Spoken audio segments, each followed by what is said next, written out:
Hey there, it's me, Ripper the Clown, the unpredictable cartoon character come life, and welcome to the latest episode of Ripper the Clown's Brush with Greatness podcast. This is episode 7, or 8, maybe 9, it could be even 6, I don't know.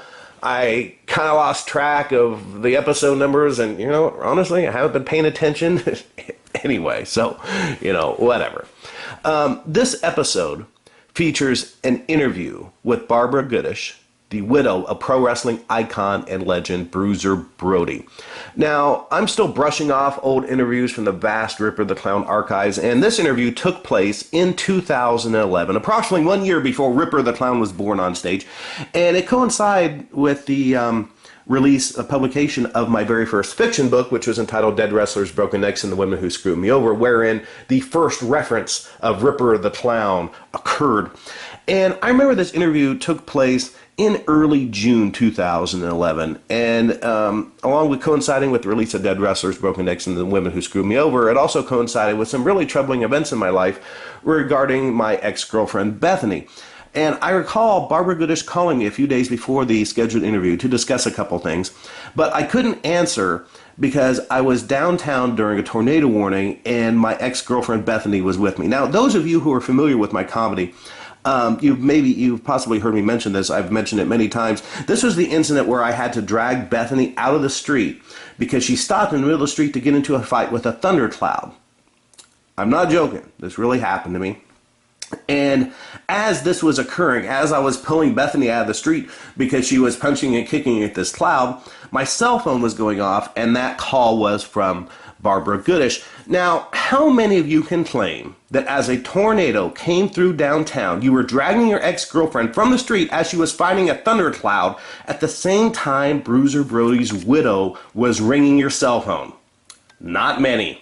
So the original purpose of this interview with Barbara Goodish was because I was crafting an article for Autograph magazine about the holy grails of pro wrestling autographs. Now, I can't really remember what happened. Like I said, it was kind of a turbulent time in my life. I think that what transpired was that Autograph magazine momentarily went under or ceased their print copies or something like that, and everything I submitted to them after a certain point just kind of got stonewalled, and I ended up submitting this piece and another piece about John Belushi autographs, authenticating John Belushi signatures, to a new publication called Autograph Quarterly, and they picked up both of those articles.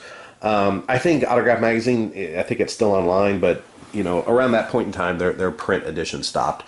Regardless, this article that I wrote was featured two wrestlers who at the time were the holy grails of pro wrestling autographs, Dynamite Kid and Bruiser Brody. Now, you could still say that about Bruiser Brody, but you really can't about the Dynamite Kid, because since that point, Dynamite Kid autographs have become pretty common. He's done numerous signings with, a couple companies, and plus there are a lot of, trading card inserts that are autographed by the kid out there. But at the time, Dynamite Kid was very rare. And so the article featured, I've got it right in front of me, like 2.5 pages on the Dynamite Kid, and basically 4 pages detailing the life and autograph of Bruiser Brody.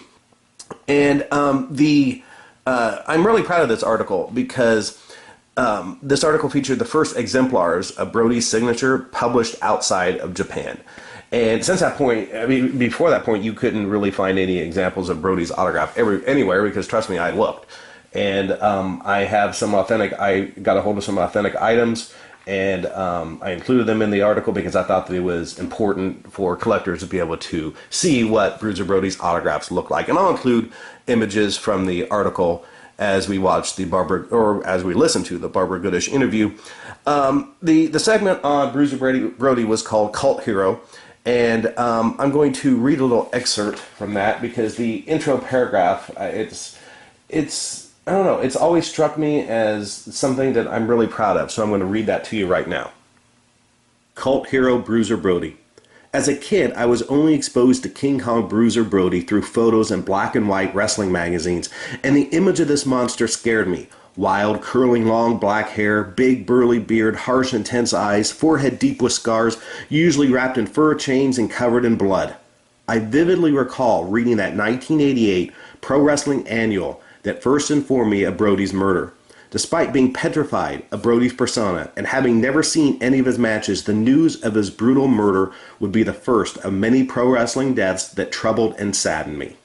Now, speaking beyond the text of that magazine article, Bruiser Brody's murder was really the first pro wrestling death to impact the industry and to shock the fan base. And now, of course, we're kind of used to pro wrestlers dying at this point. There's been a very sad and tragic trend in that industry where so many of the guys that all of us watched as we were kids have passed away. But at the time, it just didn't happen. And so unfortunately, Brody's death was really the first death to impact the industry. And back on the little excerpt I read you from the article, that segment is only 3 lines long, but it just seems very powerful to me. And maybe it's just personally, I feel nostalgic when I read it, but I think that any kid who grew up watching pro wrestling during that era remembers picking up the old pulp magazines at the dime store, the drug store, the grocery store, and seeing these guys that, you didn't get to see because the territories at that point weren't national and you didn't know who some of these guys were, but it was still cool to look at the magazines and to catch up on your favorites. And plus there's just that segment, it just kind of exemplifies the legend of Brody and how, even then a pro wrestling death, even though I wasn't familiar with his work, it bothered me, as it does to this day. Brody's death is something that I still find very sad and very troubling, and because it was just absolutely totally unnecessary, and adding to the fact that he was murdered, the evil bastard who murdered him went unpunished, and that makes it even more tragic for the family. And I'd just like to say God bless Barbara Goodish and her son Jeff for everything that they've had to endure with the loss of her husband and Jeff's father, because it's just a horrible incident that still resonates in my body today. Whenever I look at Brody, I love watching his matches, but at the same time, there's just sadness there because he's no longer with us, and he was taken away from his fans, and more importantly, he was taken away from his family. So onward to the interview with Barbara. Now, I have to say that this interview is kind of choppy at times, because here's the deal. I never intended for the audio to be heard. I needed quotes from Barbara for this article, and I planned to cover certain topics, so I asked her questions relating to those topics, and I really didn't follow up much when she answered a question. And retrospectively, I listened to this interview, I'm like, wow, I could have asked her this and that and that. But, it's just for the purposes of the article, that's when I needed. So, and even a couple times I shut the recorder off because I thought we were done, and then the conversation unexpectedly continued, and Barbara started talking about subjects that I thought that I should record in case I could sprinkle them throughout the article.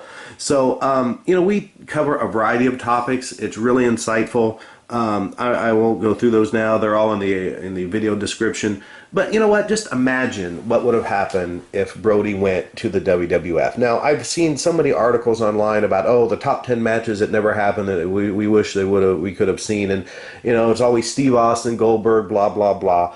And they never include like the ones that they should.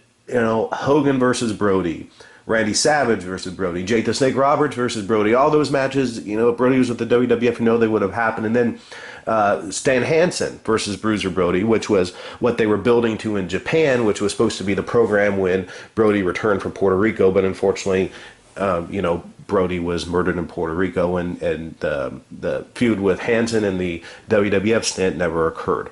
Now, real quick, if you have not read Barbara Goodish's book, Brody, Triumph and Tragedy of Wrestling's Rebel, go to Amazon and get that book right freaking now because it's awesome. I've read it at least a half a dozen times. And also go over to ProWrestlingTees.com because they have officially licensed Bruiser Brody t-shirts, and the money goes to Barbara's family, which is awesome. So I think that you're going to really enjoy this interview. Barbara is just a charming and delightful woman, and I'll be back with you afterward for a little recap.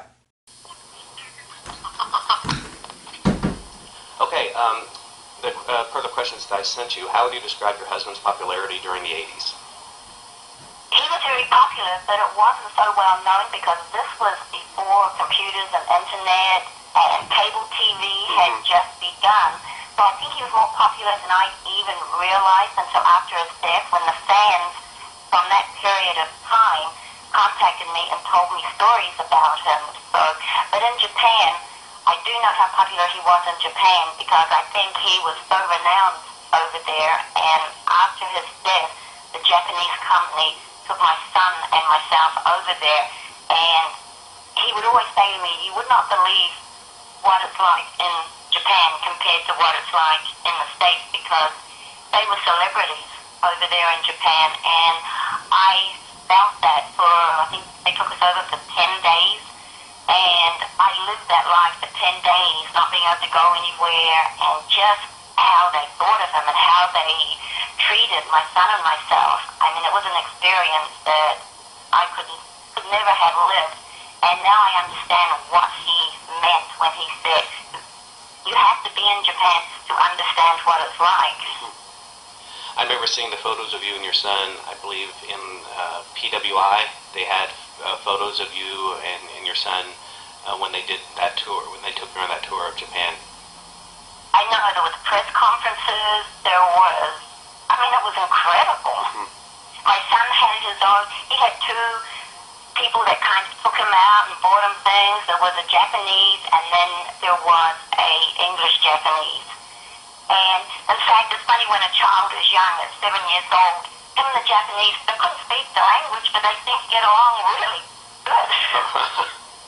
You know, I think when you're a child, there is no language barrier. Yes. Yes. So, okay, as the wife of an entertainer who was proverbially larger than life, how is the real-life Frank Goodish different from his in-ring persona? You know, he was smart enough to do wrestling as a business. He did not ever lose the identity of who he was, so he would keep the two separate. When he came home, he was Frank Goodish, father, husband. When he left the home, he became Bruiser Brody. I could actually see it. I would drop him off at the airport, and I would see him walk through the doors, and I could see the change as he left his family. Then he walked through the doors, and he became the other person. You could see the difference in the walk, the difference in everything, just by watching him go through those airport doors, because he had left Dad, husband, at the other side of the door, and he became Bruiser Brody. So it was really quite incredible, and I think maybe that's why he was successful, because he never lost himself into being someone he had created. Mm-hmm. As you hear with a lot of the guys, they become their characters, which kind of turns it into more than just a business and turns it into their personal lives as well. Exactly, and I know it's very hard when people are playing a role to separate that, but I think to be really successful, you have to do that, because you have to know who you are and where you come from. Mm-hmm. Okay, as somebody easily recognizable, how was your husband received by the public, such as when you guys went into town or went out to dinner? There were always people, especially when he was, not the heel, when he was a good guy, so to speak. People would come up to him. We'd be sitting in a restaurant, and they would come up, and he would say, thank you for your greetings. In fact, they'd come up and ask for an autograph. But when he was with us, he would always give them greetings, because he knew how important the fans were. But he said, I'll catch you later. I'm, spending time with my family right now. And it made them feel good, even though they didn't get the autograph, but he gave them greetings. Mm-hmm. But no, he never signed autographs when he was with us as a family. Okay. And that kind of... But he knew that if he did one, it would create the whole thing. Mm-hmm. Yes. And that kind of answers one of my other questions, which was, since the article's about Brody's life and his rare autograph, do you recall any philosophy your husband had for autograph seekers? And that what you just said answers that question. There is something I will attach to that question. Okay. Was when he was out as Bruiser Brody, King Kong Brody, and people would come up. He did sign, as you probably know, he didn't sign many autographs. But he did sign a few autographs. If it was on something permanent, like a book or a T-shirt or something like that, because he knew that would be kept, that was important. If somebody would bring up like a piece of paper or a napkin, he knew that was going to get thrown out and it didn't mean anything. Does that make sense? Yes, yeah, it does. He wanted to sign things that he knew would be kept as keepsakes and not discarded later on. Exactly. And like I said, he always wanted, because he was one of the people, he knew his fans was his success. So he always wanted to treat his fans with respect. Okay, 23 years after your husband's murder, how does the wrestling community embrace his legend today? You talking about the wrestling people or the fans? Both. Well, since I got a computer, which I still can't work, people have been sending me stories about their meetings with him, and I mean, I can't say what it means that people embrace his memory so long after his death, that they remember. I've had people that were children that are now adults that will send me their memories of meeting him or seeing him, and several were at an airport, with him in an airport or on a plane, and they always remember this giant of a man going through the airport, and they were, they'd hide behind their father's legs, because he was pretty impressive, you couldn't help but notice him, especially when he became this other character. And they said that when he saw that, he would come up and he would talk to them and tell them that, don't be afraid. You can't always judge a book by its cover. And he would talk and be like a father, you know what I mean? Yes. And these people still remember the kindness that he showed when they were so afraid of this character that he would put their mind at ease. And I don't know how many times people have, and I'm talking about children that never saw wrestling, yes, that are now adults. And the memories are so intact in their minds, and I guess he left a lasting impression, because that was who he was. Okay, and you kind of started answering this before. What made you decide to write a book about your husband's life? Well, when I first got a computer, or I think I was somewhere else, I think it was at my son's, and he had a computer, so I just typed in, this is before I even had one, I typed in Bruiser Brody. Well, whoa, I could not believe how many different websites came up. I mean, there were thousands about him, and so I went into a few of them to read, and there was just so many untruths out there that people had written. And then when Larry contacted me and kind of, I didn't think I could do it. And when he contacted me, I talked to Larry, because Larry was probably one of his best friends, and Larry is one of the most honest people you can ever meet. So I knew that it would be done right. And there was only two people that knew the actual truth about the man, and that was Larry. He was the wrestling side of it, because he was Frank's confidant, and he worked for Larry and everything, and myself. From the time that I met him, I could tell the truth from that time. And I thought, well, if anything happens, there's all these untruths out there that, I would help Larry write the book. So the truth is out there. So there can be no dispute that this is the truth. This was who the man was. And this is from his best friend and his wife. And this was who he was. Not some of these things that people write. I mean, you can write, as you know, you can write anything about anybody and nobody disputes it. Yes. Yes, and your book is a beautiful book. It's a beautiful, very touching, very informative book. I've read it several times since I got it a couple years ago, and it's a very nice book. Well, thank you kindly. Oh, yes. I'll have to get your book and read your book. Oh, yeah, that would be wonderful. I actually wrote to Larry, and he's in Illinois, actually. And right, even Belleville? Yes, and I've never made it down there, but at the time that the True Crime book came out, I thought that we may, and I wrote to him around that time and had him sign a book plate for me for my book. I actually have several of his books, and I think he told me to let him know if we ever did something close, but we never did. So I was hoping on being able to meet him, but that never happened. Yeah, I've gone to St. Louis several times with Larry, and he's taken me to, with the book signing, and then they put Frank into the St. Louis Hall of Fame and took me to one of his friends had little matches out in the suburbs that he helped with and that. So I went to one of the matches and kind of involved me in the match. It was really funny. In fact, I think Larry wrote about it in one of his books. Yes, I remember. I don't remember where I read about that, but I remember reading it. So yes, I suppose when you say that, I have actually gone through what happens from the time you walk into the arena to sitting there, and how everybody comes about with, what's going to happen in the match, and how it just creates from people's mind. There's no set or anything. It's just people are kind of throwing out things, and then, if you're a business, someone said, well, let's get Barbara to do something. I said, what? And the funny part was that when it happened, everybody was chanting Brody.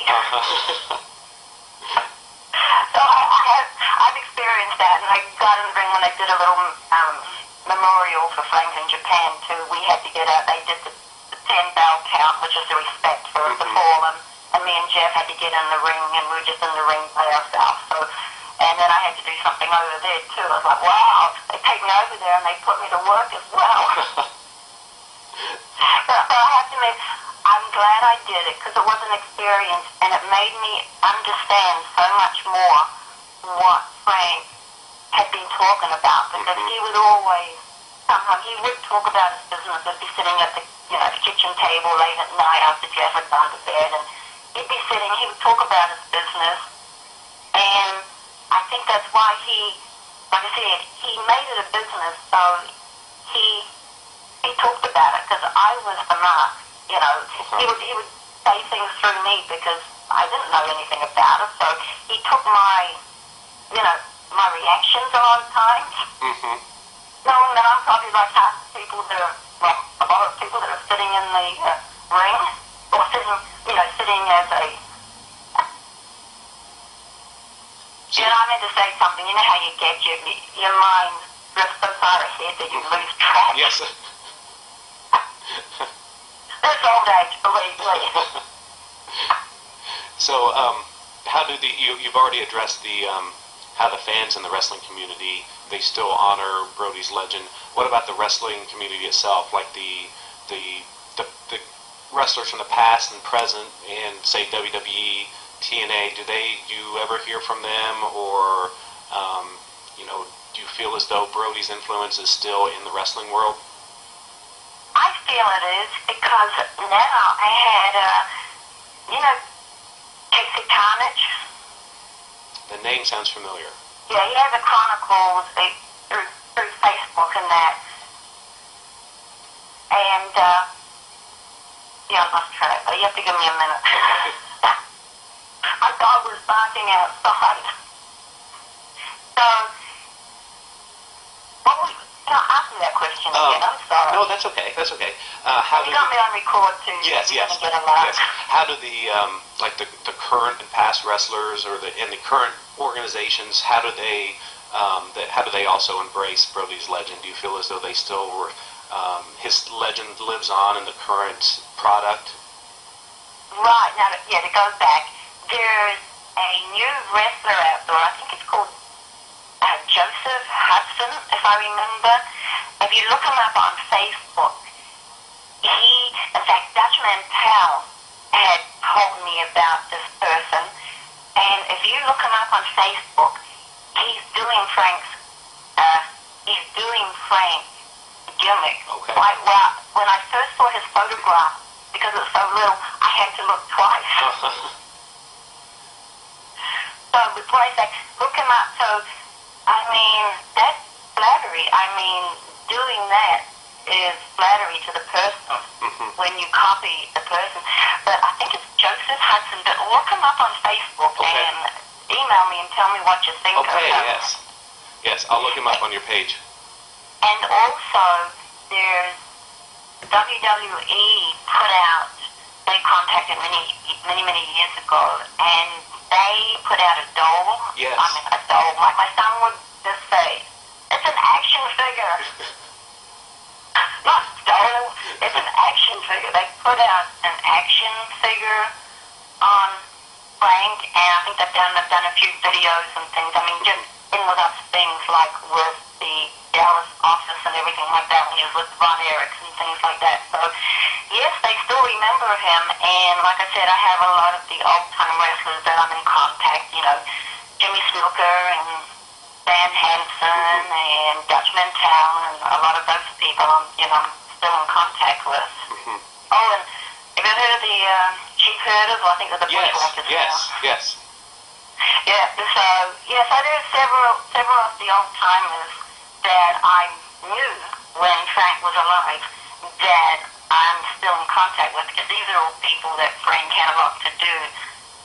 And then Johnny Mantel from Dallas. Yes.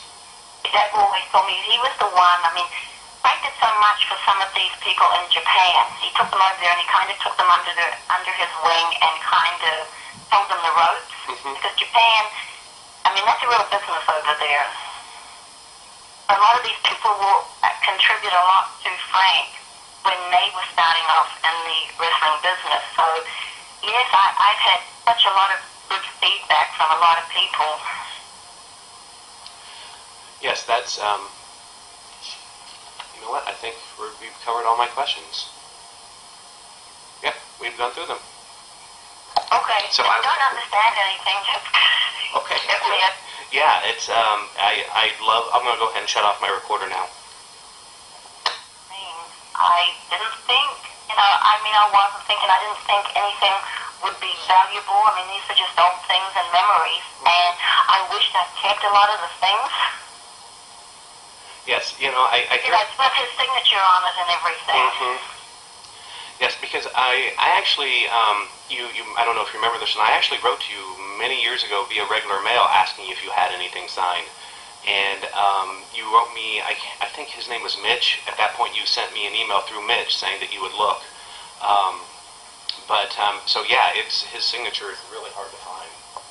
I know. I have some things back in Texas that there could be some things in there. I'm not sure. I'll have to get back to Texas and go through. I have a couple of storage things, or not storage, but just storage boxes over there that maybe I did put something in there. I don't know. I'll have to go and check. My son is in Texas now, so I know I will be taking a visit there sometime this year. Okay. So that is one thing, but I'll let you know if I find anything. I do have things with like Frank Goodish on, but of course that's not Bruiser Brody. Yeah. It's just Frank Goodish. I have a couple of like his visa applications. That when he was going to Japan and that he signed up, probably go on this because it states that he was going to Japan and wow, different that's things neat. like that. Yeah. Well. People's life and actually turn. I mean, I've actually had. I don't know if you ever saw a picture when I went to St. Louis for the book signing or the Hall of Fame. There was this guy Randy that came to me, and he said he'd turned. He'd actually saved. I don't want to get too much into it, but he'd saved this person's life. This person was going through. He was only young and would go to the wrestling every time in St. Louis, and he'd wait for Frank, and Frank would walk to the car with him and talk to him and give him encouragement because he was going through a real hard time. And this guy came up and he's telling me this incredible story that it actually changed his whole life. Wow. And what he did for respect, he has a tattoo. I don't know if you ever saw this. He has a tattoo of Frank. His whole back is a tattoo of Frank. Oh. And it was in memory. I think I've got it somewhere. If I ever find it, I'll email it to you. Okay, I don't think Randy would mind if I email. But you're talking about, it took him years to do this tattoo. And it actually had, like he was in the ring, and then the people around him, like if you look really closely at some of the faces of the people around him, little faces, they're actual other wrestlers. Oh. That's unique. And it's like in memory, And to think that somebody would go through this much pain to have this huge tattoo on his back. As I said, Jake, sometimes I get speechless. Sometimes I'm talking and I get speechless because I suddenly realize just what he meant to people. To me, I didn't, as I was telling you before, I didn't always see him. He was this different person that to be successful too, he kind of kept our lives separate, because if you bring the family into that type business, it's pretty tough. Yeah. Yes. So, Go ahead, I'm sorry. no, I'm finished. Okay. Yeah. They wish makes it good. So were there actually talks between the WWF and your husband about going there, as the rumor has it? I'm sure, yes, I'm sure that there would have been a time that he would have gone back, because he had a lot of contact with Vince Sr. before Vince Sr. passed on. Mm-hmm. And I can remember Senior calling the house. This is way back in the old days. You're talking 30 years. Mm-hmm. So I feel, because that would have been, I feel that would have been the match. Mm-hmm. So I'm feeling that, yes, it would have happened if he hadn't have died. Mm-hmm. Yeah, that it would have been probably like WrestleMania 2 or 3, probably. No, it would have been, because, everybody it was changing. It was just beginning to change back in those days. Mm-hmm. Before it happened. It was just in the process of changing from the old days to the new days. Mm-hmm. But Vince took it, and he made it very, very successfully, made success out of a lot of people. Mm-hmm. Yes. Stole the body and told Dr. Rose that he didn't get out of the way, that they would run him over with the casket, and that he's been. Hey guys, it's me, Ripper the Clown. I'm back, and yeah, that interview just bam ended. It was over. Yeah, again, I just needed bits from my article, so we weren't doing like a free-flowing interview that I plan to publish anywhere, at any point in time. But that's what I'm doing now, because I think it's a really, really nice and insightful interview. The interview was actually recorded on an old audio tape, and I know people don't use audio tapes anymore or videotapes. I do, because it's something tangible. You know what's on there. During my writing career as an author, I've done 2 interviews with reporters where I've heard from them later that their electronic recording device malfunctioned, the interview was lost, so I had to redo them. Actually, no, that happened 3 times. 3 times. So, I like stuff it's tangible. So what I did was I just put my cell phone on speaker, and I just recorded the interview with Barbara on an old tape, on an old taping machine that I have.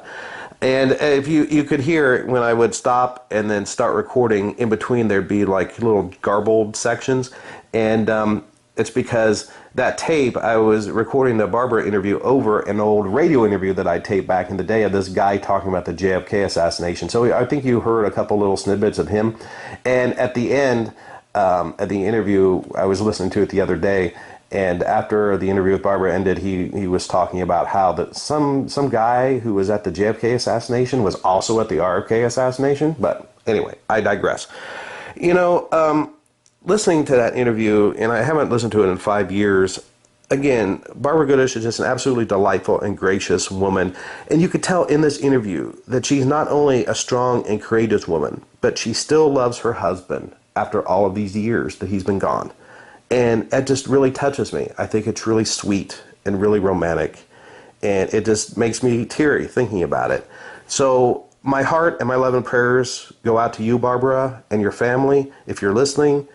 And if you'd ever like to do a more in-depth interview, please let me know, because I would love to do so. It would be an honor to talk to you more in depth about your husband and his career and his amazing legacy.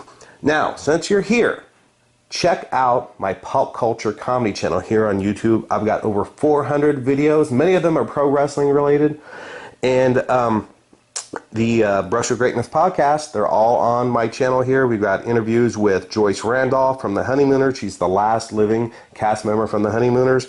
William Regal, WWF referee Jack Doan, Philo Barnhart, the Disney animator, Stephen Williams, who played Trooper Mount in the Blues Brothers, and I also conducted the very last interview with Grandpa Munster, Al Lewis. So check those out, and I want you guys to stay tuned to Ripper the Clown Show here on YouTube, not only for my comedy videos, but for future installments of Ripper the Clown's Brush with Greatness podcast. Here's a little teaser for 2 future episodes of the Brush with Greatness podcast.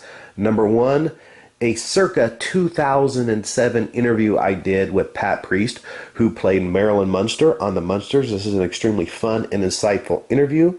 And secondly, a circa 2001 interview that I did with WCW/WWF wrestler Max Payne. Now, this interview with Max Payne is super rare.